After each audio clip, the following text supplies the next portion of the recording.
iza fatumpo beharena nuteraka taminy emahagagilay fity naseunandriamanitra eravonifo eniranako mifalisambatra niventi nihiranilanitra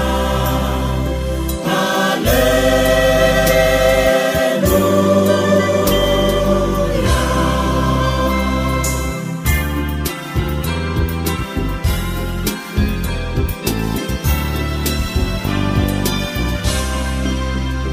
Layali pamonjena tsarovane totoko vavita fanekena izao sy ny tomposo ny tenako atorotro ny tenany moavotro eravonifo eniranako mifalisambatra dole niventi nihiranilanitra Alleluia.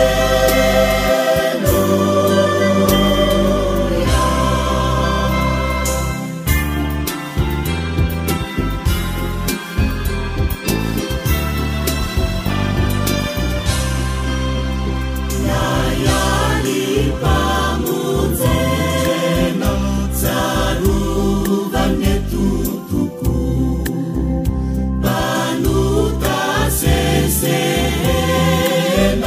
mandova fiainantso layali piavanana nitondra fiadanana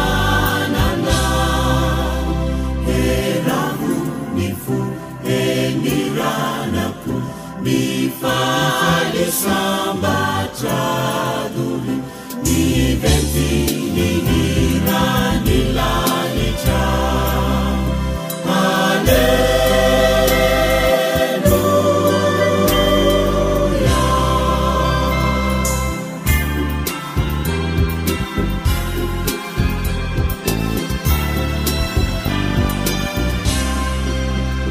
Layali pamonjena tsarovane totoko nitondra fietrena tsy mba manam-paharo